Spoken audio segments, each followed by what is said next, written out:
අයිබුවන් අදත් අපි ඔබගේ යාලින්දර දොඩමළු වෙන්නේ හරිදේ TV හැමදාම හරි විදියට හරිදේ නාලිකාව තුළ ඔබ අතරට ආපු අලුත් වැඩසටහනක් විදියට අපි ජීවිත සිහිනත් එක්ක අපි අදත් ඔබගේ යාලින්දර ගොඩනගන්නේ. එතකොට අද ඔබත් එක්ක අපි කතා කරන්න මාතෘකා ගැන කතා කරනකොට අපි අද කතා කරන මාතෘකාව වෙන්නේ ඔබ අප කවුරුත් අපගේ ජීවිතේ දකින සිහින කාගේ පොදු සිහිනයක් වෙලා තියෙනවා. සියලු දේ අවසානයේදී අපි දකින සිහිනය තමයි අපගේ නිවන කරා යමු. ඉතින් අපිත් එක්ක මේ ජීවිතය තුළ අපි සියලු දෙනාම අවසානයේ දකින සිහිනය විදියට නිවන කරා යමු වීමේදී අපි ඒ සඳහා අපි කොතෙන්ටද යන්න ඕන? අපි එතෙන්ට නැඹුරු වෙන්නේ කෙසේද කියලා අපි අද ඔබත් එක්ක අලුත් විදියට ජීවිත සිහින අරගෙන ඇවිල්ලා ඉන්නවා. ඔබගේ යාළුවෙන්නේට. සිත සිල් ගන්නත්, ගත සිල් ගන්නත් කහ සිවුරක් ලැබෙන්නා වූ ඒ බලය, ඒ ජීවමාන ශක්තිය ඔබ අප සියලු දෙනාටම තමන්ගේ සිහිනයේ වෙච්ච නිවන කරා යොමු වීමට ලොකු ශක්තියක් වෙලා තියෙනවා. ඉතින් අපි මේ සම්බන්ධව අද සාකච්ඡා කිරීම සඳහා අදත් අපගේ හරිදේ TV නාලිකාව වෙත වැඩමවදාල බද්දේගම ශ්‍රීපාද චෛත්‍යාරාමාධිපති හිටපු පාර්ලිමේන්තු මන්ත්‍රී පූජ්‍යපාද ආචාර්ය බද්දේගම සමිත හිමිපාණන් වහන්සේ උන්වහන්සේ নমස්කාර පූර්වක අපි පිළිගන්නවා හරිදේ TV නාලිකාව තුලින්. එතකොට අපි ඔබත් එක්ක අද සාකච්ඡා කරන්නේ උන්වහන්සේ සමග. උන්වහන්සේට අපි ප්‍රවේශයක් ලබා දීම සඳහා මම ගෞරවයෙන් ආරාධනා කරනවා උන්වහන්සේගේ ළමා කාලය පිළිබඳ කොහොමද ගෙවුනේ කියලා. අපේ හැමදෙරණි. මුලින්ම සන්තෝෂයි මට ආරාධනා කිරීම පිළිබඳව මම පුණ්‍යානුමෝදනා කරනවා. ඒ පිළිබඳව මගේ ළමා කාලය පිළිබඳව මට සඳහන් කරන්න තියෙන්නේ මම මගේ ඇත්ත වශයෙන්ම උපත සිදු වුණේ මගේ මවගේ ගම වන උළුවිටිගේ ඕපාත. ගාල්ල උළුවිටිගේ ඕපාතේ තමයි මම ඉපදිලා තියෙන්නේ. මගේ ළමා අවදියත් යන්තම් මට මතකයි පුඩාම අවදියේ පොඩි මතකයක් තියෙනවා ඒ ගමේ ජීවත් වුණ හැටි පිළිබඳව. වෙල්යායක් මැද සුන්දර පරිසරයක නෑදෑයෝ බොහොම ආදරයෙන් අපිව වඩාගත්ත හැටි කුඩාම අවදියේ මතකයි. නමුත් ඊට පස්සේ අපි පියාගේ ගම වන බද්දේගම බොරළුකඩ කියන ගමට ඇවිල්ලා තියෙනවා. එතන ඉඳලා තමයි මගේ ළමා විය ප්‍රධාන වශයෙන්ම පාසල් ගමන ඇතුළු මේ සියලු දේවල් ඇති වෙන්නේ. ඉතින් බද්දේගම බොරළුකඩත් අර මවගේ ගම වගේම සුන්දර වෙල්යාය මැද තිබුණ ගයක්. අපි ඉතින් ඒ ගමේ කවුරුත් ඥාතීන් ඉතින් බොහොම ආදරණීය ජීවිතයක් කුඩාවදී ගත කරයි කියන එක තමයි මගේ මතකය. අපි හැමදෙරනේ අපි දන්න කාලේ ඉඳලා ඈත ඉතිහාසයේ වැවයි දාගබයි ගමයි පන්සලයි කියලා ලොකු සම්බන්ධතාවයක් ගොඩනැගිලා තිබ්බා. ඒ සම්බන්ධතාවය මත තමයි මම හිතන්නේ අවුරුදු 2500කට වැඩි කාලයක් ලංකාව තුළ මේ සංස්කෘතිය අපගේ සිංහල සංස්කෘතියත් එක්ක බද්ධ වෙච්ච අපේ ආගමත් එක්ක බද්ධ වෙච්ච සංස්කෘතියක් අපිට ගොඩනැගිලා තියෙනවා. ඉතින් අපේ හැමදෙරනේ මම හිතන්නේ ඔබ වහන්සේගේ කුඩා කාලෙන් පස්සේ ඔබ වහන්සේ පැවිදි දිවියට එළඹෙන්න බලපෑවෝ හේතු කාරණා මොන හරි තිබුණා. ඇත්ත වශයෙන්ම මට දැන් හිතනකොට පේන්නේ ඒක ටිකක් අහම්බයක් වගේ දෙයක්. මම කුඩාම අවදියේ අවුරුදු 12 වයසේදී මම අපේ ගමේ දායක කොට්ටාශය හැටියට පන්සලේ කිරිච්ච පිරිත් පින්කමකට සහභාගී වෙන්න ඒ මණ්ඩපේ හදන්න බාරගෙන තිබුණේ අපේ ප්‍රදේශයේ. එහි ප්‍රධාන දායක මහත්තයා ඇතුළු පිරිස. එතකොට මේ වැඩසටහනට අපිත් පොඩි අය හැටියට ගිහිල්ලා සහභාගී වුණා. එහෙම වෙලාවක මට මගේ අපවත් වීවදාල මගේ ගුරුදේව නායක හාමුදුරුවෝ අවසරයි නමින් සඳහන් කරන්න අනේගම ශ්‍රී සරණංකර නායක හාමුදුරුවෝ මට අහම්බෙන් මුණ ගැහුණා. උන්වහන්සේ ඒ වෙනකොට අපිට එහෙම හම්බෙන්න පුළුවන් චරිතයක් නෙවෙයි, විශාල චරිතයක්. ඉතින් මම දැක්ක හැටියෙම මගෙන් ඇහුවා උඹ කොහෙද පුතේ කියලා. ඉතින් මට මතකයි මගේ ආච්චි මට කියලා දීලා තිබුණා ඔය පන්සලේ මහා හාමුදුරුවෝ කියලා ආච්චි කිව්වේ. මහා හාමුදුරුවෝ උඹගෙන් ඇහුවොත් උඹ කවුද කියලා මහා හාමුදුරුවන්ට කියපන් ගෙදර නම අපේ ගෙදර තියෙන කහවිතාන ගෙදර කියලා. ඒතර මේ කහවිතාන ගෙදර කිව්වම මහා හාමුදුරුවෝ දන්නවා ඒක උඹ කවුද කියලා.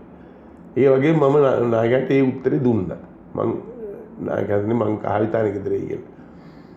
උඹ එහෙනම් මගේ නෑදෑ ඉන්නේ කියලා මට කතා කරලා ඔළුවට ගාලා උඹ කොහෙද ගියේ යන්නේ ඉස්කෝලේ යන්නේ ආදී මේ තොරතුරු අහලා මට කිව්වා මේ උඹ ගෙදර උඹ මහාන වෙන්න කැමති නැද්ද මගේ ළඟ? ඒකට මට එහෙම අදහසක් තිබුණෙම නෑ. මේ මං කිව්වා නායකයන්ගේ මං තාත්තගෙන් අහලා කියන්නම් කියලා. ඒ පාර එහෙනම් තාත්තට එන්න ගියපන් කිව්වා. ඒ පාර තමයි තාත්තා ඇවිල්ලා කිව්වේ. තාත්තා කැමති වුණේ නෑ. හේතුව මම මොකද දඩබ්බර ළමයි. ඉතින් තාත්තා ඒකට එච්චර කැමැත්තක් ප්‍රකාශ කරේ නෑ. නමුත් නායකහඳුරු කිව්වා නෑ ඒක මම බලා ගන්නම්. උඹ තාත්තට මේ ඥාතිකමේ හැටියට තාත්තත් මේ නායකහඳුරු කතා කරේ ඒ කාලේ උඹ ඒක මම බලා ගන්නම් උඹ කොළුව පන්සලට කියලා කිව්වා. ඉතින් ඊට පස්සේ මට මතකයි තාත්තා මාවත් එක්ක ගියාම මං කවදාවත් ජීවිතේ දැකපු නැති පොත් ගොඩක් මං දැක්ක පන්සලේ. නායකහඳුරු වැඩ සිටියේ පොත්ගුල. ඒ පොත්ගුලට ගියාම පේන්නේ මුළු බිත්ති පුරාම රාක්කවල පොත්, මේසෙ උඩ පොත්. මට මේක අලුත් ලෝකයක් වුණා. මට ඒ වෙලේ පොඩි හිතට ආවා අදහසක් මේ මොකක් හරි මට දැනුණා මට වෙනස් ලෝකයක්. මම කොහෙවත් එහෙම පොත් දැකලා නැහැ. ඒ පාර මම නායකහඳුරු තාත්තෙන් ඇහුවම තාත්තා ඉච්චර කැමැත්ත ප්‍රකාශ නොකරලා මෙයා මහ දඩබ්බර මිනිහෙක් හාමුදුරනේ කියලා කිව්වහම ඒක මම බලාගන්න. උඹ කැමති නේ පුතේ? මං එහෙම නෑ කැමති කියලා මම වැන්දා. ඉතින් එතනින් තමයි මගේ ඉරණම විසඳුනේ. මං හිතනවා ඒ මොකක් හරි පෙර භවයක දෙකීමක් වගේ දෙයක් මට දැනුණා. ඒ පොත් තියෙන ලෝකෙට ගියාම මම වෙනස් වුණා. ඉතින් ඒක තමයි මගේ මේ නායක හමුදුරන් මුණ ගැහිමත් එක්ක මේ ඇතිවෙච්ච පැවිදි බවට ආකර්ෂණය වීමට හේතුනේ උන්වහන්සේ තිබිච්ච මහා ප්‍රඥ බව. උන්වහන්සේ පොත් ගොඩක් මැද ජීවත් වෙන දැක්කම මට ලෝකේ කවදාවත් මම එහෙම දැකලම නැහැ. ඒක මගේ ළමා ලෝකයේ මහා ආකර්ෂණීය තත්යකටපත් වුණා. ඉතින් එතන තමයි මේ වෙනස උනේ. සියලු දෙනාගේම ජීවිතවල බලාපොරොත්තු තමයි හොඳ තැනකට යන්න. හොඳ තැනකට යාමට නම් අපිට අර්ථයෙන් හා ධර්මයෙන් අපිට නිසි මඟ කියා දෙන භික්ෂුන් වහන්සේලා අපි අදටත් නමස්කාර පූර්වක සිහිපත් කළ යුතුමයි. අපි දන්නවා ඈත ඉතිහාසයේ සිටම අපගේ සිංහල රාජ්‍ය පෙළපත සහ අපගේ අවසාන රාජ්‍ය පෙළපත දක්වා යන විට භික්ෂුන් වහන්සේලා දරූ ඒ කාර්යය ඒ භික්ෂුන් වහන්සේලාගෙන් අපිට පෙන්වූ මඟ පෙන්වීම සුවිශාලයි. ඉතින් ඒ කියන්නේ අපිට සීමා සහිත නැත්නම් අසීමාන්තික බවක් අපිට උන්වහන්සේලාගේ ඒ දැක්වූ දහඩිය, ඒ දැක්වූ කඳුළු වල අපිට දක්වන්න ලැබුණා. කුඩාපොළ හාමුදුරුවෝ ගත්තට පස්සේ ඊට පස්සේ වෙලවිට ශ්‍රී ශාරංකරණ හාමුදුරුවෝ ගත්තට පස්සේ භික්ෂුන් වහන්සේලාගේ ජීවිකාව හරි කටුක කාලයක් තිබුණා. ඉතින් මේ හැම දෙයකට මුහුණ දීලා රටේ ප්‍රශ්නයක් වෙන විට, රටේ අරගලයක් වෙන විට සෑම දිනත් එක්කම පෙරමගට අපිට වැඩි කහ සිවුර ඇඳගත් අපේ අතිගෞරවනීය භික්ෂුන් වහන්සේලා. ඉතින් අපේ හාමුදුරනේ ඔබ වහන්සේ ජීවිතය වෙනස් කරපු තැනක් තමයි අධ්‍යාපනය කියන්නේ. මම හිතන්නේ ඒ දැකපු පොත්වලට තිබිච්ච ආකර්ෂණය තුලින් අපිට ගම්ම වෙන්නේ අපේ හාමුදුරනේ ඔබ වහන්සේ අධ්‍යාපනයේ තිබිච්ච ලැබියාව. අපේ හාමුදුරනේ අපි ඔබ වහන්සේගේ අධ්‍යාපන ජීවිතේ පටන් ගත්තා විශ්වවිද්‍යාල කාලය තුල. අපි ඒ කාලය තුල පොඩි මතකයක් සිහිවටනයක් විදිහට අපි සාකච්ඡා කරමු. ඔව් විශ්වවිද්‍යාලයට ඇතුළත් වීම ඇත්ත වශයෙන්ම හරියම ජීවිතයේ තිබිච්ච සුන්දර සිහිනයක් සැබෑවීමක්. අර නායක හාමුදුරුවෝ පෙන්වා දුන්න මගේ වැදගත්ම සම්දිස්ථානයක් බවට පත් වුණ විශ්වවිද්‍යාලයට ඇතුළත් වීම. එතෙන්දී මගේ ලෝකය පුළුල් වුණා. මොකද මම ඊට පෙර අපේ ගමේ පිරිවෙනේ පන්සලේ ඉගෙන ගනිද්දි මට හම්බුනේ සීමිත පිරිසක්. ඥාතීන් සහ ගමේ සම්බන්ධතා. විශ්වවිද්‍යාලයට ගියාම හැබැයි අර්ථයෙන්ම ලංකාව පුරාම ජීවත් වෙන විවිධ පිරිස් අපිට මුණ ගැහුණා. ඒ අය සිංහල බෞද්ධ, සිංහල ක්‍රිස්තියානි, මුස්ලිම්, හින්දු මේ ආදී විවිධ අය සහ විවිධ රටවලින් ආපු අයත් අපිට ආශ්‍රය කරන්න ලැබුණා. ඉතින් මගේ නිම්වලලු පුළුලු නැයි කියලා මගේ චින්තනයේ නිම්වලලු හුඟක් පුළුලු නම් මේ ලෝකෙ වෙනස්.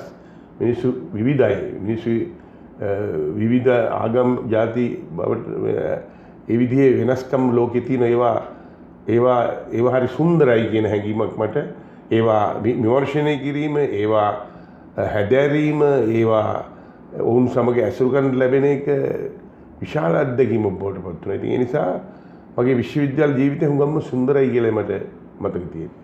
අපි අහලා තියෙන විදිහට ඔබ වහන්සේ ශිෂ්‍යාර්ගල වලට විශාල නායකත්වයක් දීපු භික්ෂුන් වහන්සේ නම. ඔව් මෙහෙමයි. අපි එතෙන්දී ඇත්තටම මේ ඒවකවානුව තුළ ශිෂ්‍යාර්ගල වලට නායකත්වය දෙන්න සිද්ධ වුණේ අපිට එවකට පැවති රජයන් ශිෂ්‍යයන් මර්ධනය කිරීමට ක්‍රියා කළා. උදාහරණයකට ගත්තොත් එහෙම ශිෂ්‍යයන්ගේ අයිතිවාසිකම් කප්පාදු කිරීමට අධ්‍යාපන දවල පත්‍රිකාවක් ශිෂ්‍යයන්ගේ අයිතිවාසිකම් ඉදිරිපත් කරා. ඒ විදිහේ දවල පත්‍රිකාවක් ඉදිරිපත් කළා. ඒකට එරෙහිව අපිට නැගිටි ශිෂ්‍යව අවදි කරන්න සිද්ධ වුණා. දැන් එහෙම කෙරෙද්දී දාති විච්ච පාලනය අපිට ප්‍රතිචාර දැක්වේ මේ රාජ්‍ය බලය පාවිච්චි කළා මර බලය පාවිච්චි කළා තමයි අපිට විවිධ අවස්ථාවලදී ශිෂ්‍යයන්ට එහෙම පහර දුන්නා. ඉතින් ඒක එදා හරි චිත්ත අත්දැකීමක්. අපි ශිෂ්‍යයන්ට එහෙම මුහුණ දෙන්න අවශ්‍යතාවයක් නැහැ.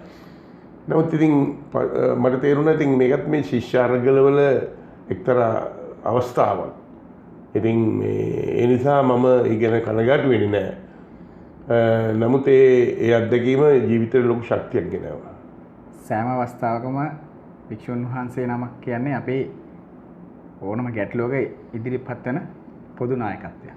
කියන්නේ 1818 කැරළ නිර්මාණය වෙනවා අපිට පාලකෙක් නැතිවීම සම්බන්ධව. කියන්නේ අපිට රජෙක් නොමැති වීම නිසා අපිට 1818 කැරළක් ඇති වෙනවා. දෙවෙනි නිදහස් සටන ඇති වෙනවා 1848.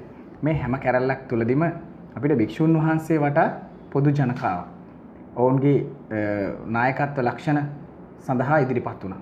ඉතින් මම හිතන්නේ අපේ හාමුදුරනේ රට තුලත් මේ විට වෙනස්කම් කිහිපයක් ඇති වෙලා තියෙනවා.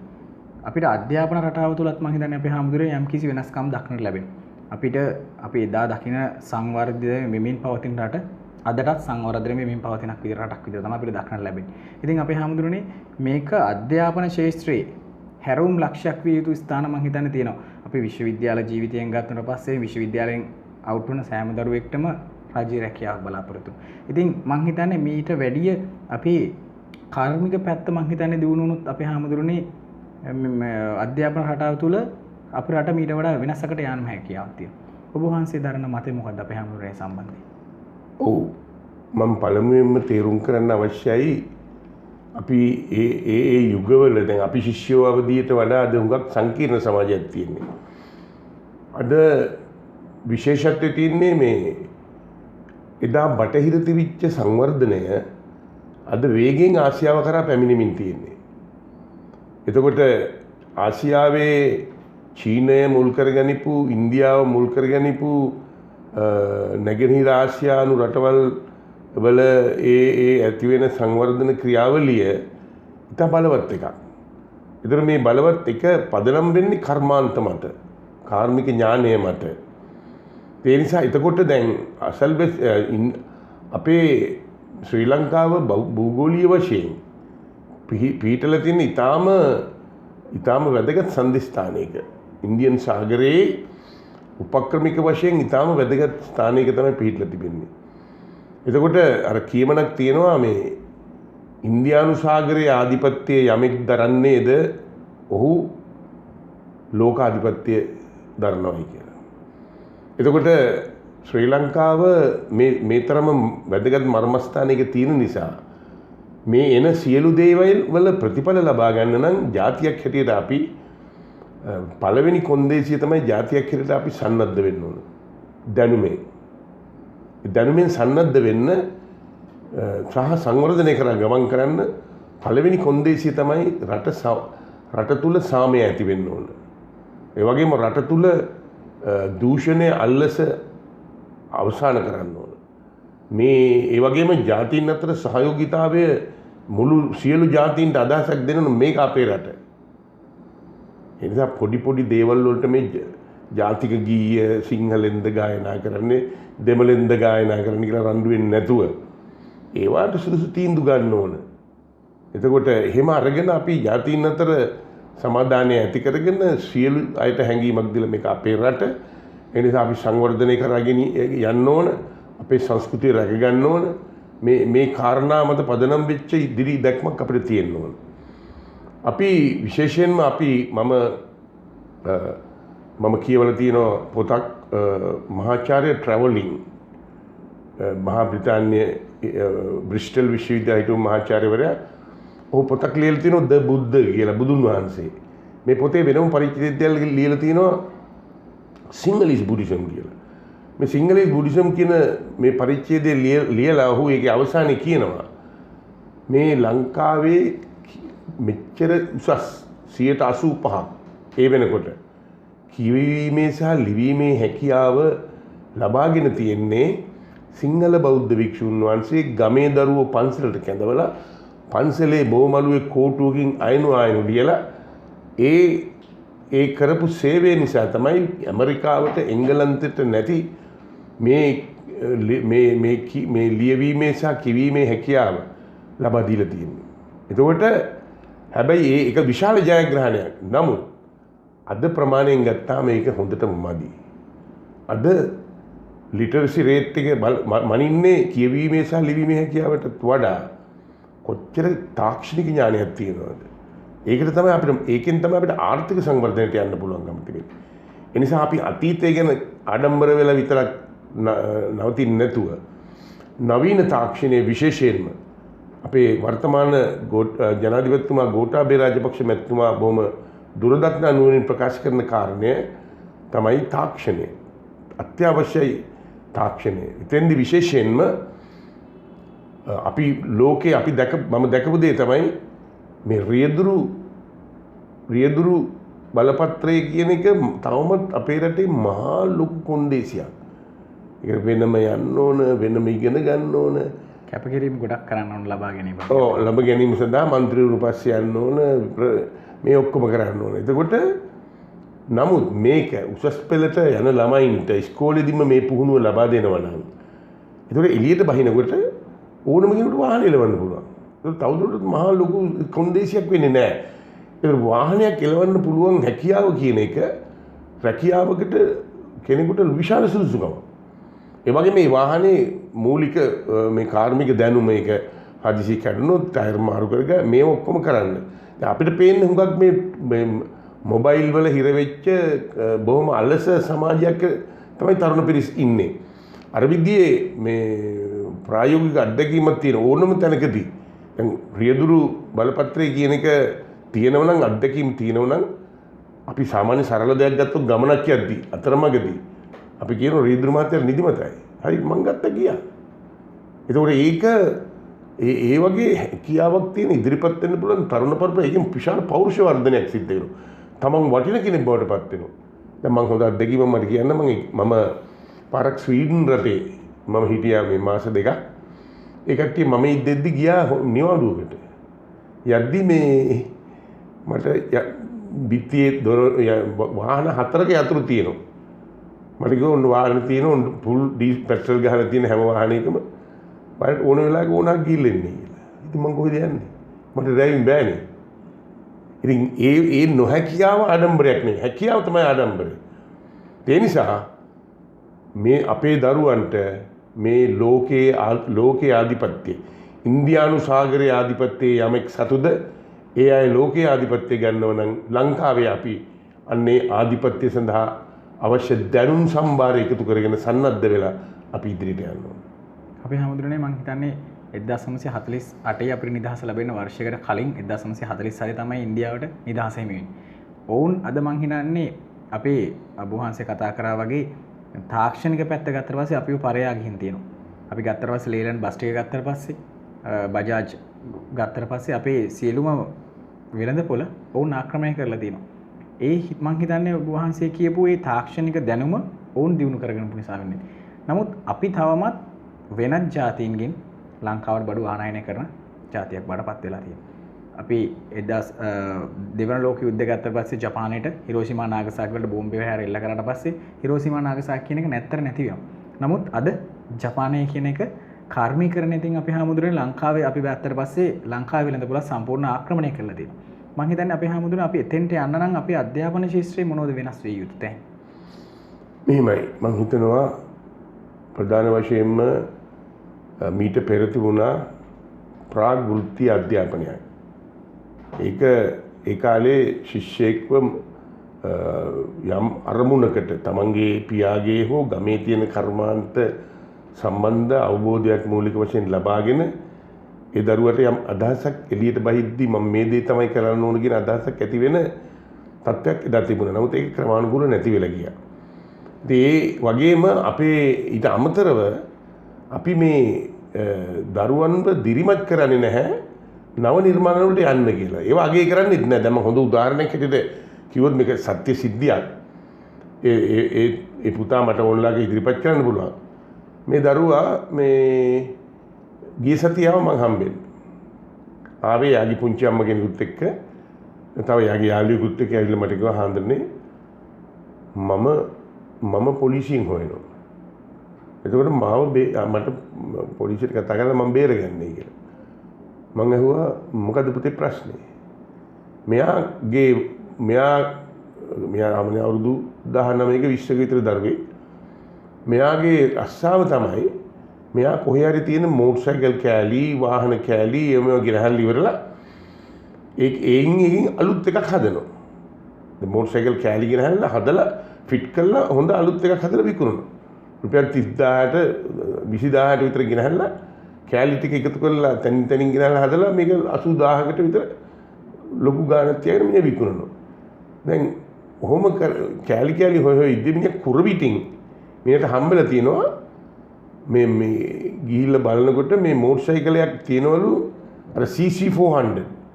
හැබැයි මේකේ මොනවත් නැහැ අවුරුදු 10ක් විතර එක තැනක තියෙන ගෝණිය දාගෙන ගහලා තියෙන්නේ. ලොරි එක ගෝණියක දාලා ගහලා තියෙන්නේ. ඊළඟට පද්දිකම් පොලිස් බල කොට්ටාසෙට ඇතුල් වෙනකොට මේක බැලුවාම මේක මෝටර් සයිකලයක්. මේ අරුව පොත කොලයිෂන් කොමේ බුත් නැහැ. ඒ පාර මේ කොමා තරංගුට අරගෙන මෙයාට කිව්වා දැන් මේව අරන් එනෝ නැත්තම් තමුසේ රිමාන්ඩ් කරනවා. ඒ පාර තමයි මේ දරුවා හැංගි මම පන්සල් පොලිසිය මට හම්බෙන්න ආවේ. ඊළඟට මම කිව්වා පුතේ මේකට මට ටෙලිෆෝන් කරලා වයිසි මාතර කියලා වැඩක් නැහැ. ලියුම් දීලා වැඩකුත් නැහැ. මං කිව්වා මං එන්නම් යන්න. ඔයා මේ වගේ නිර්මාණකාරයෙක් කෙනෙක් ඔප්පු කරනවා තියෙන දේවල් අරන් ඉන්නේ කියලා.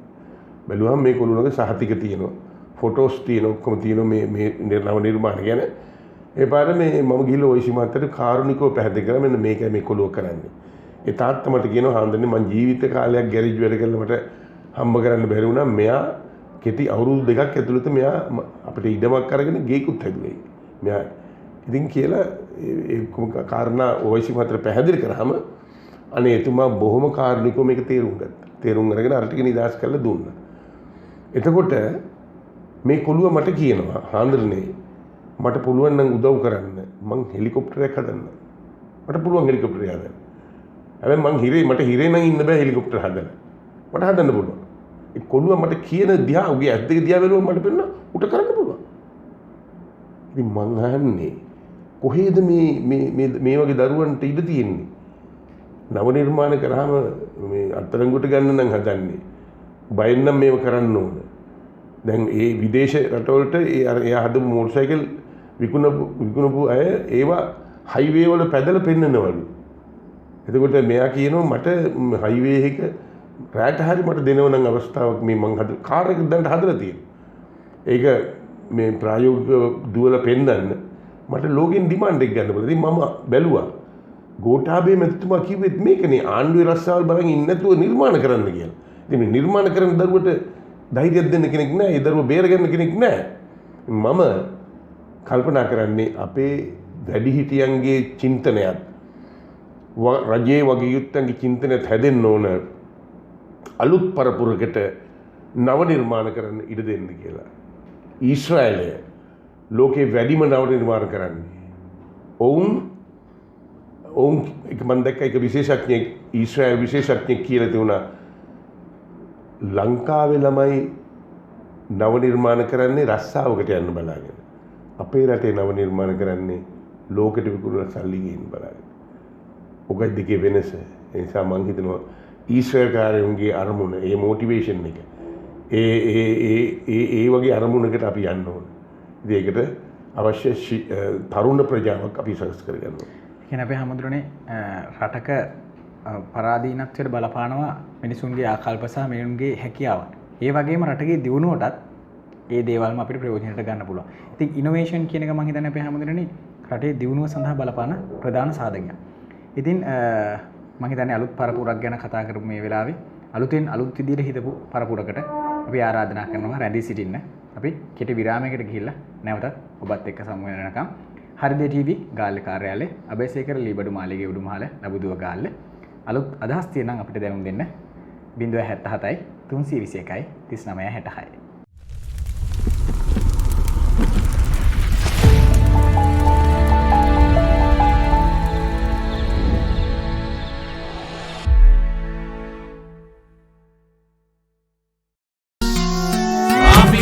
දස අත රැව් දෙන්න ඊනාවේ මාවත එලි වෙන්න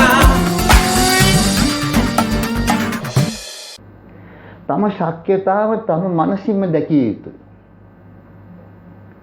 මේක බුදුන් වහන්සේ දේශනා කරලා දාලා පිරිනිවන් පාන ස්වල්ප කාලයකට ඉස්සෙල්ලා තමාම ආත්ම ප්‍රතිචාරණව ආත්මේ ප්‍රදීපයක් කොටගෙන ඉදිරියට යන්න මේක කිව්වේ භික්ෂුන් වහන්සේලාට. ඇයි අපිට හොඳ නැද්ද? අපටත් ඒකේ තරමටම අදාළයි අපි හිතන ඉලක්කය කරා යන්න.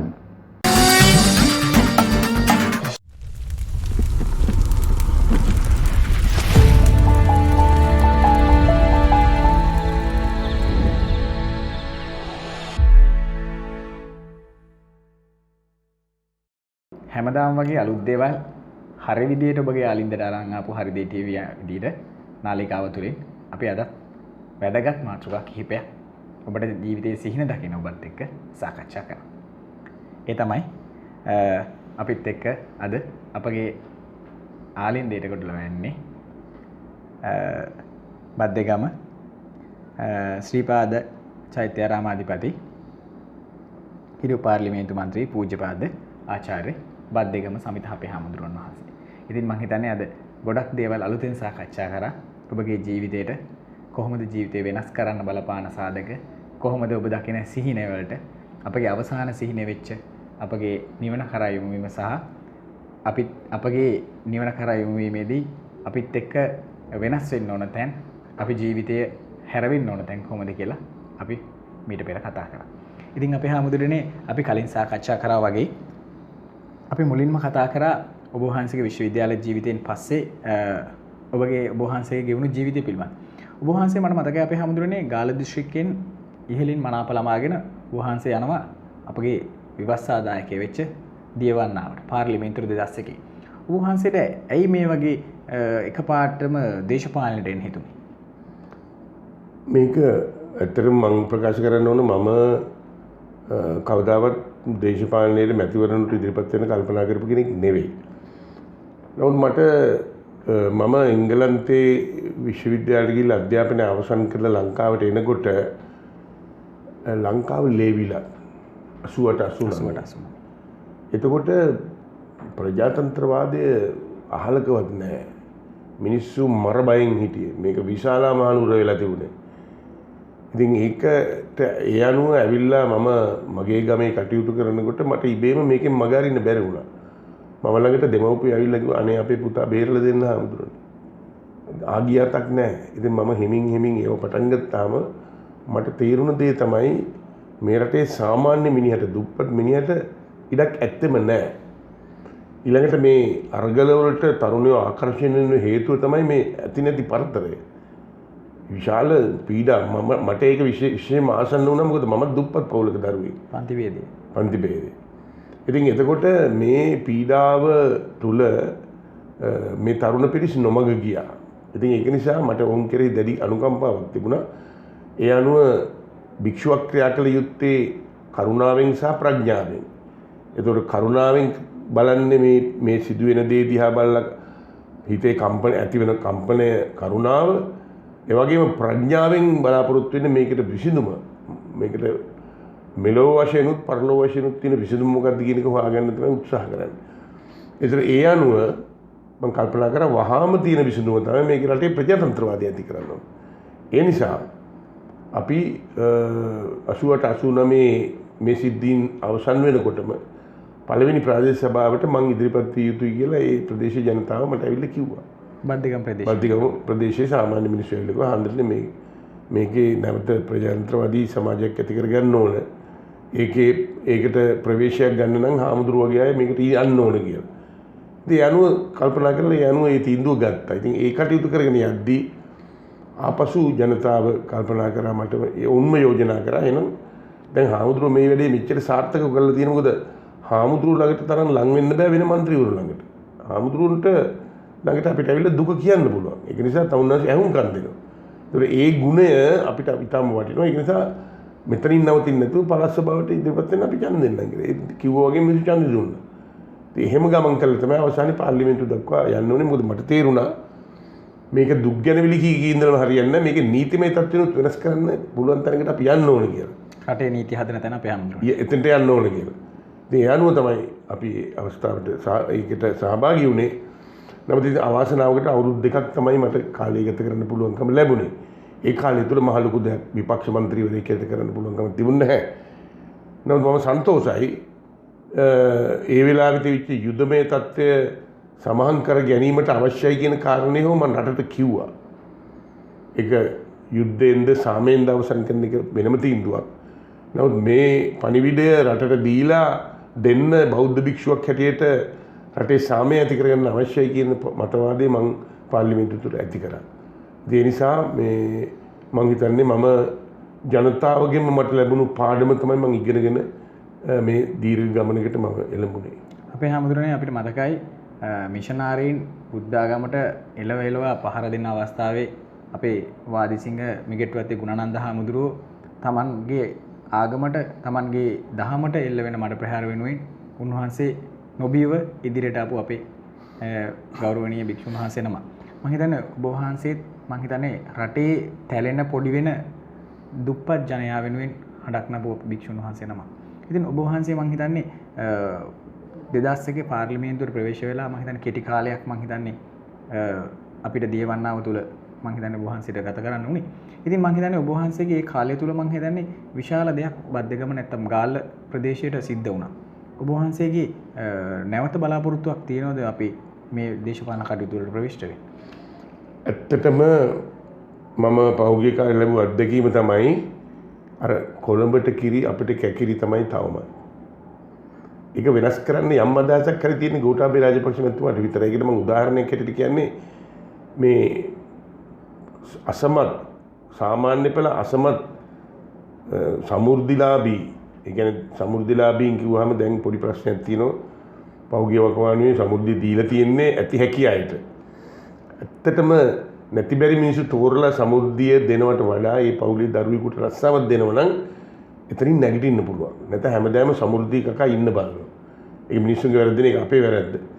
ඉතින් මම ඒ නිසා මගේ තිත්ත අත්දැකීම තමයි දුප්පත්කම පිළිබඳව මම දැන් පළාත් සභාවට ගිය දවසේ ඉඳලා ලොකු සටනක් කරා. මම කිව්වා පළාත් සභාවේ නිලධාරීන්ට මේ පාලම් බෝක්කු හදන එක විතරක් නෙවෙයි දරුවන්ගේ ඔළුව හදන එකත් අපේ වගකීමක්.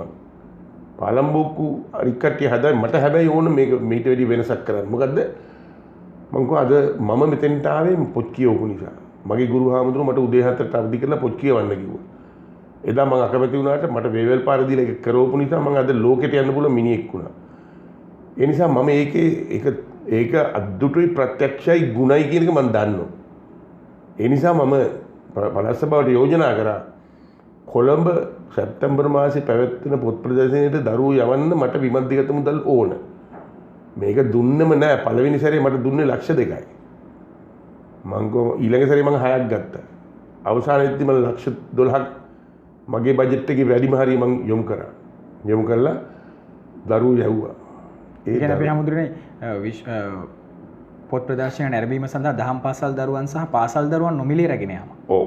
නොමිලේ දරුවන්ට ප්‍රවාහන පහසුකම් ආරක්ෂාව අපි සියල්ල ලබා දුන්නා. මොකද අපි මම ගිහිලා දරුවන්ට එතනදි දේශන පවත්වන අවස්ථාවල දරුවෝ සහභාගී කරගෙන නාට්‍ය බලන්න දරුවන්ට අවස්ථාව ලබා දීලා ගමේ දරුවෙකුට ඉඩක් නොලැබෙන දේවල් මම මුළු දවසම දරුවොත් එක්ක ගත කරා. ඉතින් මට ඒ දරුවෝ කියපු දේවල් සහ මට ලියපු ලියුම් වල තියෙනවා ජීවිතේ පළවෙනි වතාවට හැමදුන්නේ මුහුද දැක්කේ කියලා. එදා හයිවේ තිබුණේ නැහැ. හරිම සංවේදීජනකයි නේද? ඊළඟට කොළඹ ගිහිල්ලා නැහැ කවදාවත්. එතකොට මට මේ මතක් වෙනවා මගේ පොඩි කාලේ මම මුලින්ම මුහුද දැක්ක දවස. මම මුහුද එක සැරේද කොහෙද දැකලා තිබුණේ මහානයන් ඉස්සෙල්ලා. ඒතකොට ඊට පස්සේ මේ දරුවෝ මෙච්චර පොත් ගොඩක් තියෙනවයි කියලා දැක්කලා අර මහා බණ්ඩාරනායක සම්මානශාලාව පිරෙන්න මේ පොත් මෙච්චර තියෙන කියලා අපි දැනගත්තේ අද හාමුදුරනේ කියලා. ඒකට තමයි මට මතක් වුණේ මම පොඩි කාලේ පුදුමයටපත් වුණා නායක හාමුදුරනේ පොත් ගුල දැකලා. එතන පොත් 4000 5000ක් තියෙන්නේ නැති. දැන් මේ පොත් කෝටි ගාණක් දැකලා මේ දරුවෝ පුදුමයටපත් වුණා. ඒ කියන්නේ ගිහි ජීවිතයෙන් පැවිදි ජීවිතයට යාමටත් ඔබ වහන්සේ බලපෑවෙත් ඔය පොත් කියන ප්‍රධාන සාධකය. ප්‍රධානම සාධකය අධ්‍යාපනය පොත් කියවීම. ඒතර මම ඒ නිසා තමයි මම කියන්නේ මේක අද්දුටුයි ප්‍රත්‍යක්ෂයි ගුණයි. ඒතර මේ දරුවෝ අද මම ළඟට එන සමහරු හාමුදුරනේ ලැප්ටොප් එකක් අරන් දෙන්න කියලා. අද එයාව මම ඉතිහාස පොඩ්ඩක් කතා කරලා ඇහුවාම මේ දරුවෝ කියනවා හාමුදුරුවෝ අපිට බස් එක දුන්න නිසා පොත් ප්‍රදර්ශනේ බලන්න ගියා. ඒකට ආසාවක් ඇතුව පොත් කියවන්න. මම පහුගිය දවසේ සමහරවිට මේ රටේ කවුරුත් දන්නවා බද්දේම ක්‍රිස්තියානි පිරිමි විද්‍යාලයේ දරුවෙක් ලංකාවේ පළවෙනිය වුණා ඒ ලෙවල් ප්‍රතිඵල ගිණුම් කරන එක. ඔව් මට මේ පණිවිඩය ලැබුණාම මම විදුහල්පතිතුමාට කතා කරලා සුබ පැතුවා. විදුහල්පතිතුමා මට කියනවා අනේ සුබ පත්‍ර විතරක් මදි පොඩ්ඩක් ඇවිල්ලා යන්නේ කියලා. පොඩ්ඩක් වඩින්නේ කියලා. මං ගියා. වෙන ගමනක් යන්න තියලා මං ආපහු ගියා. ගියාම ගුරුවරු ඉන්නෝ ළමයිත් ඉන්නෝ අම්මයි පුතයි වෙනම ඉඳලා මං ඉන්නෝ දැකලා ඇවිල්ලා වැදලා කතා කරා. කතා කරලා මම මගේ හාමුදුරන්ට මං අඳුරන්න පුළුවන්ද කියලා. අම්මා අහන්නේ. මට අඳුරන්න බෑ. ඒ පාරේ මේ පුතා අහන්නේ අපේ තාත්තා මට අවුරුදු 12 තාත්තා මැරුණේ. ඒ වෙලාවේ හාමුදුරුවෝ පාන්සිකුලට ආවා. ඇවිල්ලා අම්මට කියලා ගිහලා දුන්නා දරුවෝ දෙන්නත් එක්ක එන්න කියලා මතක බණ ඉවරුණා. ඒ ආපු වෙලාව අපිට තෑගි ගොඩක් දුන්නා. පොත් දුන්නා, සපත්තු දුන්නා. මට ඒක මොනවද මතක නැහැ. එතකොට අක්කා විශ්වවිද්‍යාලේ තේරුණා යන්න බෑග් එකක් නෑ ගන්න. ඒතර හාමුදුරුවෝ හම්බෙන්න ඇවිල්ලා කිව්වාම හාමුදුරුවෝ එදා ඊට ඉස්සරින්ද පිටරටින් ඉඳලා ඇවිල්ලා තුනේ. ඒ බෑග් එකේ තිබිච්ච ඔක්කොම හල්ලා අපිට බෑග් එක ගහන දුන්නා. ඒ බෑග් එක ජීවිතේට අපිට ගන්න බෑ. මත් පිළිගන්න ඕක දෙක ඇත්තටම වටින බෑග් එකක්. ඉතින් මං හිතනවා මගේ බෑග් එකට වැඩි ඒ දරුවගේ ජීවිතේ වටිනවා. ඒතර ඒ වගේ දරුවෝ කිව්වම මට මතක් වුණේ. ඉතින් මේ වගේ මම කල්පනා කරනවා මේ වගේ අසාධාරණ විශ්වවිද්‍යාලයට තේරුණ යන්න විදියක් නැහැ. මේකද මේ සාධාරණත්වය කියන්නේ. මේකට අපි මෙච්චර මහන්සි වෙන්නේ. තවත් මේ වගේ කෝටි ගණන් මේ රටේ ඉන්නවා. ලැප් එක ගන්න බැරුව ඇවිල්ලා අඬන දරුවෝ. අද තාක්ෂණ ලෝකෙට යන්න ලැප් එකක් නැතුව කොහොමද යන්නේ? විශ්වවිද්‍යාලයට යන්නේ තේරුම මොකද්ද ලැප්ටොප් එකක් නැතුව? ඒකට මන් ළඟ වගේ කෙනෙක් ළඟට ඇවිල්ලා අඬා වැළපෙන්න ඕනද? ඒකට අපි බලාපොරොත්තු වෙන්නේ. ඇයි අපිට බැරි ඒ දරුවට ඒක ලාභයට ගන්න වැඩපිළිවෙලක් හදලා දෙන්න? අඩු ගානේ රස්සාවක් ලැබුණාම හරි ගෙවන්න. ඉතින් මම සටන් වදින්නේ මේ සඳහා. ඒ නිසා මම හිතනවා මගේ යුතුයකමක් තියෙනවා. මම දුප්පත් දරුවෙක් හැටියට මම විඳ පීඩාවල් ඊළඟ පරම්පරාවට දෙන්න මගේ බලාපොරොත්තුවක් නැහැ. ඒ නිසා මම දන්නේ මගේ ජීවිත කාලය තුල මම දකින සීනේ හැබෑ කරගන්න පුළුවන් වේද කියලා නම් මම උත්සාහ කරනවා. මම බෞද්ධ භික්ෂුවක් හැටියට හිස ගිනි ගත්තකෝ එගිනි නිවන ලෙස මහන්සි වෙනවා. මම හිතන්නේ උත්හාන වීරියක් නැත්තම් මේක කරන්නේ. ඉතින් මම හමු වෙන එන දරුවෝ මට කියන මගෙන් වෙච්ච බලපෑම ගැන කියන කතාවලට මට බොහොම සතුටුයි. මම හිතනවා මම යම් කොටසක් කරලා තියෙනවා. ඒ නිසා මම දකින්න සිහිනයක් මේ මීට වඩා සාධාරණ සමාජයක් ගොඩනගන්න. අන්න ඒක නිසා මම හිතන්නේ ඔබ වහන්සේ දේශපාලනයට ප්‍රවේශ වුණා. නීති හදන තැන, රටට නීති ගෙනෙන තැන විවස්සාදායකයට ඔබ වහන්සේ ඉදිරිපත් වෙන බලපෑ ප්‍රධාන සාධකයේ විදිහට මම හිතන්නේ අපිට මේ සාකච්ඡාව තුළින් ප්‍රකාශ වෙන්නේ. රට තුල වෙනස් වෙන්න ඕන දේවල්, සමාජ අසාධාරණය සහ පන්ති ભેදයේ තියෙන ඇති නැති පරතරය අවම කිරීම සඳහා ඔබ වහන්සේ විශාල කැපවීමක් සිදු කරලා තියෙනවා. ඔබ වහන්සේ අපිට දැනගන්න ලැබුණ විදිහට ඉංග්‍රීසි භාෂාව දියුණු කිරීමට, කතනය දියුණු කිරීමට ලොකු වෙහෙසක් ගන්න. ඔබ වහන්සේගේ ඉගෙනගත්ත ඒ දැනුම ඒ පන්නරේ අපගේ මතු පරම්පරාවට දීම සඳහා සමාජ සත්කාර ගොඩක් වෙනවා අපේ හැමදේ. චුට්ටක් ඒ පිළිබඳවත් අපි සඳහන් කරමු. ඔව් මෙහෙමයි. මම සිංහල භාෂාවට අමතරව මට වාසනාව ලැබුණා. මහාන වෙච්ච නිසා පොත්පත් ඇසුරු ගිය නායක හමුදුරු උපදෙස් නිසා ඒ වගේම මට හරිම බෝධිසත්ව ගුරුවරයෙක් හම්බුණා. මම එයා බෝධිසත්වෙක් කියලා කියන්නේ එයා බෞද්ධෙක්වත් නෙවෙයි. එයා කතෝලික මිනිස්සෙක්.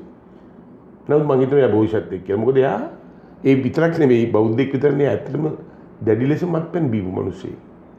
මෙයා ටියුෂන් ගුරුවරයෙක්. මෙතුමා අපි පන්තියට ඇවිල්ලා උගන්වලා මෙයාට එකම දේ මෙයා මොනවා හරි කනවා හැන්දෑවට බොනවා. ඒතර මෙයා බර්ගර් ටැමිල් ඒ විදිහේ එයාගේ ආරම්භය. අම්මා බර්ගර් හරි තාත්තා දෙමළ හරි යන්න එහෙම. මෙයා ට්‍රිනිටි කොලෙජ් එකේ ඉගෙන කෙනෙක්. අකුරු හරිම ලස්සනයි. ලස්සන ඉංග්‍රීසි කතා කරන්නේ. ශිෂ්‍යෝ අපි කට ඇරන් බලන් හිටියේ කතා කරනකොට.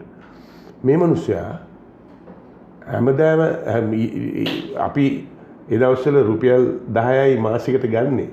ඒ රුපියල් 10 ගත්තත් එයා ආපහු හැන්දෑවට එනවා මං හම්බෙන්න එක රුපියලක් ඉල්ල ගන්නවා. ඉල්ල කොහෙන් හරි බීලා පන්සලට එනවා. ඇවිල්ලා මේ මං ඉතින් දවල් මොන හරි තියුණොත් තියලා තියෙනවා කනවා. කාලා එයා බුදි එනවා. එයා එනකොට ගේන්න දෙකක්. එකක් තමයි ගිනි පෙට්ටියක්. එකක් තමයි මේ ඉටිපන්නවා. මෙයා නෝරදුවාම උදේ 7ට අවදි වෙනවා. ඒතර මෙයා උදේ 7ට අවදි වෙලා එයා කතෝලික. එයා ඒ ආගම යාඥා ටික කරලා ඉවරලා good morning reverend කියලා මට කතා කරනවා.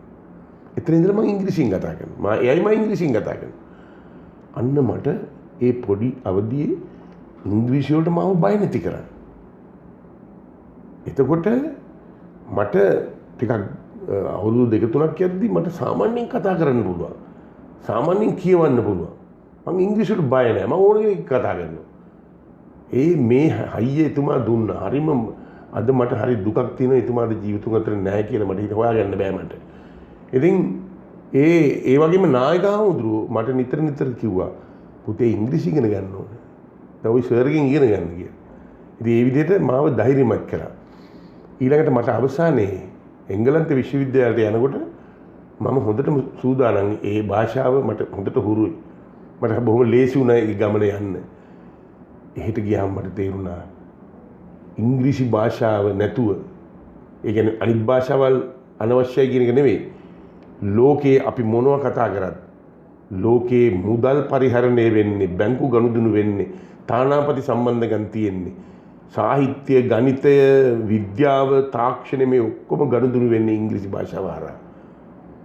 ඒ නිසා භාෂා තුන අපේ රටේ සිංහල දෙමළ ඉංග්‍රීසි දරුවන්ට උගන්වන්න ඕන අඩුම ගානේ මව් භාෂාවත් ඉංග්‍රීසි භාෂාව සම්බන්ධීකරණ භාෂාව හැටියට සලකලා ක්‍රියා කරන්න ඕන.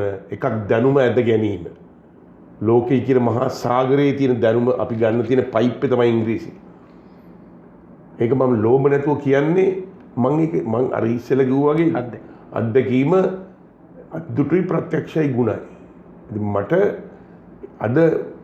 මට ලෝකයේ අගමැතිවරු ජනාධිපතිවරු අනන්තවත් හම්බෙලා තියෙනවා. මට ඒත් එක්ක සාකච්ඡා කරන්න ලංකාවේ මේ අගමැතිවරුත් එක්ක මම මැති ඇමතිවරුත් එක්ක මම පාර්ලිමේන්තුවේ ඉංග්‍රීසියෙන් කතා කරලා තියෙනවා. ඒ හයිය මට කීයටවත් ලැබෙන්නේ මගේ පවුල වෙන කිසි කෙනෙකුට බෑ ඒක කරන්න. මට ඒ ශක්තිය ලැබුණේ මට ඒ කුඩාවදී ලැබිච්ච පුහුණුව. ඉතින් ඒක ගුණයි කියලා දැනගත්තාම ඊළඟ පරම්පරාවට දෙන්න මහන්සි වෙනවා. මම ඒ වෙනුවෙන් ඉංග්‍රීසි පන්ති පැවැත්තුවා. ඒ වගේම ඉංග්‍රීසි පුළුවන් තරම් පොත්පත් පාසල් වලට පරිත්‍යාග කළා. ඩික්ෂනරිස් මම හැම දානෙකටම මට ඉඩක් ලැබුණාම පන්සලේ පොඩි හාමුදුරන්ට ඩික්ෂනරිස් දුන්නා. ඊට අමතරව අපේ මිත්‍රයන්ට කියලා පරිත්‍යාග ඩික්ෂනරිස් දුන්නා. පොත් ඉල්ලගෙන ආපු කිසි දරුවෙක් මගෙන් කවදාවත් මම බැරි කිව්වේ නෑ. මන් ළඟ නැත්තම් මම යාළුවෙකුට පොත් අරන් දෙනවා. ඒකද විශේෂයෙන්ම දරුවන්ට මම පැය ගණන් කියලා දෙන පොතේ ඉංග්‍රීසි ඉගෙන ගන්න. ගණිතය ඉගෙන ගන්න කියලා. ඒ නිසා මම ඒවට විශාල බරක් දානවා. දරුවන්ට ඉංග්‍රීසි භාෂාව ඉගෙනීම සඳහා මම ඒ වෙනුවෙන් සම්මන්ත්‍රණ ඒ වෙනුවෙන් විවිධ ආකාරයේ කටයුතු කරලා තියෙනවා. මම හිතනවා ඒ පාඩම ලබාගත් අලුත් පරම්පරාව බද්දිගමින් බිහි වුණයි කියලා. ඒ කියන්නේ ඔබ වහන්සේ අපිත් එක්ක සාකච්ඡා කරපු විදිහට අපි හිතන්නේ අපිට ආරංචි වුණු විදිහට බද්දිගම් ප්‍රදේශයේ සෑම පාසලක් සඳහාම පුස්තකාලයකට ඩික්ෂනරියක් පරිත්‍යාග කරලා දෙනවා. මම කියන්නේ අපේ මතු පරම්පරාව තුළ අන්තර්ජාතික වශයෙන් අපිත් එක්ක සම්බන්ධතාවය ඇති කරන්න අපේ අන්තර්ජාතික සම්බන්ධතාව වලට ප්‍රවිෂ්ඨ වෙන මාර්ගයේ විදිහට ඉංග්‍රීසි දැනුම පුළුල්ව ලබා දෙන්න. අධ්‍යාපනය කියන එක රටේ ප්‍රධාන වැදගත්කමක්. අධ්‍යාපනයෙන් පිරිපුන් දරු පරපුරක් නැත්නම් පිරිපුන් දරු පරපුරක් රට තුළට දායාද වෙනවා කියන්නේ රට තුළ අලුත් බිහිවි අලුත් විදිහට හිතන්න පුළුවන්. අපි කලින් කතා කරපු නව නිර්මාණකරුවන් ලංකාව තුළ බිහි වෙනවා කියන එක. ඉතින් එතෙන්ට යන්න ඔබ වහන්සේ දක්වන උත්සාහය හරිදේ ටීවී ආයතන විදිහට අපි ඉතාමත් අගය කොට සලකනවා. තව මේ වගේ සමාජ සත්කාර ඔබ වහන්සේට කිරීමට ශක්තිය ධෛර්යය ලැබේවා කියලා අපි ඔබ වහන්සේට ප්‍රාර්ථනා කරනවා. ඒ වගේම මම අපේ හැමදෙරනේ අපේ රට තුලත් දැන් ලොකුවටම සාකච්ඡා වෙන දේවල් තමයි අපි අර මුලින් කතා කරා වගේ අලුත් පරපුර අලුත් විදියට හිතෙන රටක්. අලුත් රටක් දකින්න. අපි දැකපු සිහිනයක් තමයි අවසානයේදී අපි මේ වෙනකොට කාටත් සිහිනයක් තියෙනවා. ඒක රට තුල දකින අපේ සංවර්ධිත රටක් වෙන්න පුළුවන්. එහෙම නැත්නම් Tamanගේ බලාපොරොත්තුවක් සාක්ෂාත් කරගෙන Tamanගේ ජීවිතේ අවසන් ගමේ සඳහා සමය ගත කරන්න වෙන්න පුළුවන්. ඉතින් අපි හැමදෙරනේ මේ රට තුල ඇතිවෙච්ච අලුත් දේශපාලන චින්තනයත් එක්ක රට තුල අලුත් පරපුරක් නිර්මාණය වීම සඳහා බලපෑව ප්‍රධාන සාධක වීමකට අපි පොඩ්ඩක් සාකච්ඡා කරත් අපේ හැමදෙරනේ අපිත් එක්ක එකතු වෙලා ඉන්න අපේ ඉන්නේ කණ්ඩායමට. මම හිතන්නේ ඇත්තටම අපිට මේ ලෝක ප්‍රවණතාවයෙන් ගැලවෙන්න බෑ. අද ලෝක ප්‍රවණතාවය තියෙන්නේ බුද්ධිමතුන්ට ඒ වගේම තාක්ෂණ ක්ෂේත්‍රයේ තුල තමයි රටේ ලෝකේ රටවල් දියුණු වෙලා තියෙන්නේ. විශේෂයෙන්ම අපි සරල උදාහරණයක් ගත්තොත් එහෙම මේ අපේ ආසන්න රට වන බංග්ලාදේශය. බංග්ලාදේශයේ අපි දැක්කේ අපි නිකමටත් පිළිලුවට කියන්නේ මේ හොඳයි බංග්ලාදේශයට යවන්න කියලා. එහෙම මොකද මේ අවුරුද්දකට ගම්වතුරු 4-5කට යට වෙලා අසරණ වෙලා අනාථ කඳුරුළු ඉන්න මිනිස්සු තමයි අපි දැක්කේ. අද වෙනකොට වේගයෙන් දියුණු රටක් බවට පත් වෙලා තියෙනවා. කොහොමද ඒක උනේ? ඒක උනේ ඒ රටේ නායකයෝ පළමුවෙන්ම කරපු වැඩේ තමයි සමාදානය ඇති කරගත්ත අන්තවාදයෙන් පිරිච්ච මුස්ලිම් අන්තවාදයේ විසින් විනාශ කරපු රටක්. නමුත් ඒ රටේ නායකයන්ට පුළුවන් වුණා ඒව අවසන් කරගන්න. ඒ වගේම අපි පිළිගත යුතු එක කාරණයක් තියෙනවා. තාත්තගේ අතට මුදල් ලැබුණොත් තාත්තා පොඩි පොඩි දේවල් වලට වියදම් කරනවා. අම්මගේ අතට හම්බුනොත් අම්මා මිට මෙලෙව්වහම දරුවා ඇඬුවොත්ම විතරයි මේක මේ දිගාරින්නේ. නැත්තම් දෙන්නේ නැහැ. දරුවා බඩගිනි කිව්වොත් දරුවට පොත නැතේ කිව්වොත් ඒ බංග්ලාදේශ කරපු බුද්ධිමත්ම වැඩේ තමයි කාන්තා ව්‍යවසායිකයෝ ඇති කරලා තියෙනවා. ඒතර අම්මලා අතට මුදල් ලාවහම දරුවට ආයෝජනය වෙනවා. ඒතර කර්මාන්තවල මූලික වගකීම දරන්නේ කාන්තාව. මේක ඇත්තක්. ඉතින් ඒ නිසා මේක ලෝක ප්‍රවණතාවයක් ඇති වෙන. ඉතින් මේ ලෝක ප්‍රවණතාවයන් තේරුම් අරගෙන ඒවට සරිලන විදිහට අපේ රට සූදානම් වෙන්න ඕනේ. ව්‍යවසායකත්වය නැත්නම් අපි එන්ටර්ප්‍රෙනර්ෂිප් කියනවා. අපි හැමදෙරනේ ශ්‍රී ලංකාව කියන්නේ ඔබ වහන්සේ අර කලින් කතා කරපු වගේ අපි හරිම ශාස්ත්‍රීය දූපතක්. අපි නිකං කනාබෑට විසික් කරත් පැලවෙන රටක්. නමුත් අපේ හැමදෙරනේ ලංකාව අපි දන්නවා බොහෝ කාලයක් කතා කරා පිටරටින් බඩු ආනයනය කරනවා. අපෙන් අපනයන ප්‍රමාණය අඩුයි. අපි දන්නවා 1815ට කලින් ගත්තොත් ශ්‍රී ලංකාව තුලින් භාණ්ඩ නිෂ්පාදනය කරලා යුරෝපයට අරන් ගිය ප්‍රධාන අපි කුළු බඩු වර්ග ගත්තොත් අපේ රටට ප්‍රධාන වුණා. නමුත් ඒකේ අනෙක් පැත්ත අපේ හැමදෙරේ අද වෙන විට වෙලා තියෙන්නේ. පිටරටින් අපිට බොන වතුර එක ඊට පස්සේ අපිට රට වටේම තියෙන මුහුද උනත් අපිට සැමන් එක අපිට පිටරටින් ගෙන්න වෙලා තියෙනවා. අපිත් එක්ක මෙච්චර සුන්දර ළමා කාලයක් ගත කරපු ළමයින්ගේ වෙසක් කූඩුව ඊට පස්සේ අපි සම්බුද්ධ මෙගුළුවෙන් අපි සමරන වෙසක් උත්සවයට අවශ්‍ය කරන වෙසක් කූඩු ටික අපිට පිටරටින් ගෙන්නන්න වෙලා තියෙනවා. මොකක්ද අපි හැමදෙරේ මේකට බලපෑ ප්‍රධානම කාරණේ අපි සාකච්ඡා කරන්නේ. අපි අපේ රටේ නායකයන්ට එහෙම දේශීය දර්ශනයක් තියච්ච බවක් පේන්නේ නැහැ. සංවර්ධනය කරා යා යුත්තේ දේශීය නිෂ්පාදන වැඩි කරලා ඒවයින් ලබා ගන්නා වූ විදේශ විනිමය රටට ගෙන හැල්ලා රට සංවර්ධනය කිරීම කියන සංකල්පයට වඩා අපි දැකලා තියෙන්නේ පිටරටින් මොනවා හරි ගහලා ඒකෙන් අතරමැදි හරහා Tamanටත් මුදලක් කරගෙන නිකන් අර මේ කුලීගයක ජීවත් වෙන තත්ත්වෙට මිනිස්සු පත් කරන මානසික තත්ත්වයක් සහ ප්‍රායෝගික තත්ත්වයක් තමයි අපේ රටේ ඇති කරලා තියෙන්නේ. ලිදෙන් එළියට හිතන්නේ අපේ සමාජය. හිතන්නේ නැහැ. එහෙම හිතන්න අවස්ථාවක් එහෙම හොඳම අවස්ථාවක් තිබුණා 70 77 කාලේ සිරිමාව බණ්ඩාරනායක මැතිණියගේ අවදී ආචාර්ය එන්.එම්. පෙරේරා මුදල් ඇමති හැටියට මේ දේශීය දර්ශනය රටට ඉදිරිපත් කළා. නමුත් අපි ඒක බාරගත්තේ නැහැ. කිතුළු පොල් ගහ මැදලා කිතුළු මල මැදලා ඒකෙන් නිෂ්පාදනය වෙන දේ මේ ප්‍රයෝජනයට අරගෙන එළවලු ටික වවාගෙන ওই කුළු බඩු ටික වවාගෙන ඒ වගේම එතුමා ගැන හොඳ කතාවක් මේ මට අපොත්තෙන් ඉස්සෙල්ලා මඩිහි මහානායකහරු කිව්වා. මඩිහි මහානායක හාමුදුරුවෝ යා මුදල් ඇමතිලා ඉන්නකොට ආචාර්ය එන්.එම්. පෙරේරා කොටුගොඩ ධම්මාවස නායක හාමුදුරුවෝ 5 නමක් ගිහිල්ලා තියෙනවා හම්බෙන්න. ඇතිරිලි දාලා වැඳලා ගිලම්පස පූජා කරලා ඇහවලු නායකරු වැඩි මොකද කියලා. වොෂින්ටන් නුවර පන්සලක් හදන්න අපිට ඩොලර් 500ක් ගෙනියන්න ඕනේ. එතකොට කතා කරලා සමා වෙන නායකයන්නේ සුද්දන්ට පන්සල් හදන්න ඕන නම් එහෙන් සල්ලි හොයාගන්න කියන මේන් දෙන්න බෑ කියලා. ඒ වෙලේ බැනවෙන ගිහුව අපි දැන් කනගාටු වෙනවා මේ බඩක් ගන්න බැරි වෙච්ච එක කියලා. ඒක තමයි මහා නායකයන්ගේ අවසාන තීන්දුව. එදා බැනවෙන ගිහුව අපි එළියට ආවේ.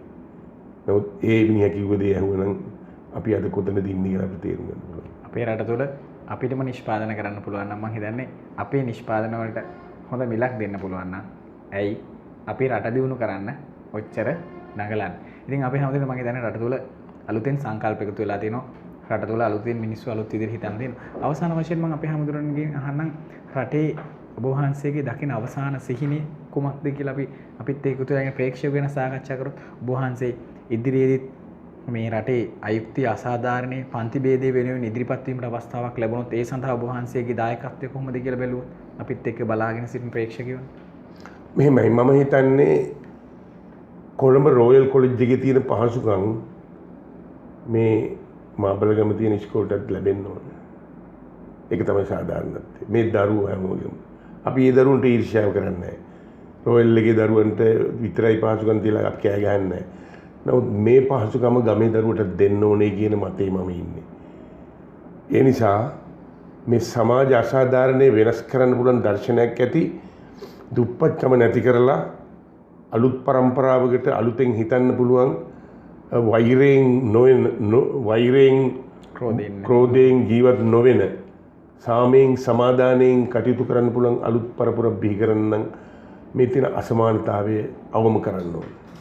ඒ නිසා මං හිතනවා මං කැප වෙන්නේ මගේ අවසන් හුස්ම පොද දක්වා මං සටන් කරන්නේ මං කැප වෙන්නේ අන්නේ සමානත්වතාවය සඳහා. මේ දෙන රටක අවසාන හුස්ම පොද විදියට මං හිතන්නේ අපි කවුරුත් දකින්නේ අපි එකවන්ව එක්සිට්ව රට දියුණු කිරීමට නැත්නම් අපිත් එක්ක තියෙන ජාතිය සිංහලද දෙමළද මොකද නැතුව අපි සියලු දෙනා එක්ව එකවන්ව රට දියුණු කරන්න පුළුවන් නම් මං හිතන්නේ අපිට පුළුවන් අපේ රටත් කවිදිනක හෝ සංවර්ධිත රටක් බවට පරිවර්තනය කරන්න. ඉතින් අපේ නායක හමුදුරනේ ඔබ වහන්සේට බෙහෙවින්ම අපි පුණ්‍යානුමෝදනා කරනවා. අපිත් එක්ක ඇවිල්ලා අපගේ ප්‍රේක්ෂකයන්ට නිවන එහෙම නැත්නම් අපගේ ආගමික බුද්ධ ආගමත් එක්ක බැඳුණු මේ සංස්කෘතිය පිළිබඳව අපිත් එක්ක එකතු වෙලා ඉන්න ප්‍රේක්ෂකව දැනුවත් කිරීම සඳහා අපි ආලින්දයට වැඩම කිරීම සම්බන්ධව.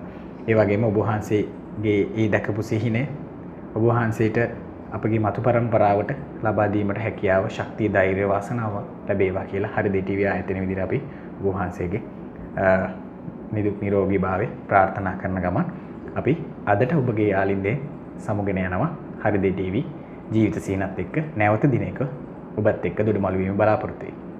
හරිදේ ටීවී ගාල්ල කාර්යාලයේ අබේසේකර ලීබඩු මාලිගයේ උඩුමහල ලබුදුව ගාල්ල දුරකථන අංකය 077 321 3966 Facebook page ඉන්නවා හරිදේ TV. ඔබ විද්‍යුත් තැපෑල මගින් අපිට යම් කිසි දෙයක් එකතු කරන්න බලාපොරොත්තු වෙන සිටිනවා නම් හරිදේ TV info@gmail.com මතක තියාගන්න. අපිත් එක්ක අලුත් අපගේ වැඩසටහන් නැරඹීම සඳහා අපගේ YouTube channel එක හරිදේ TV subscribe කරන්න. ඔබට අපගේ අලුත් වැඩසටහන් ඔබ අපේ රටින් පිට ඉන්න ඔබගේ අපේ ප්‍රේක්ෂකයන්ට ලබා ගැනීමට දැක බලා ගැනීමට හැකියාව ලැබෙනවා. ඉතින් අද අපි ඔබගේ යාළුවෙන් සමුගෙන යනවා නැවත දිනයක ඔබත් එක්ක දොඩමළුවේ බලාපොරොත්තු වෙමු. සුබ දවසක්.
Hey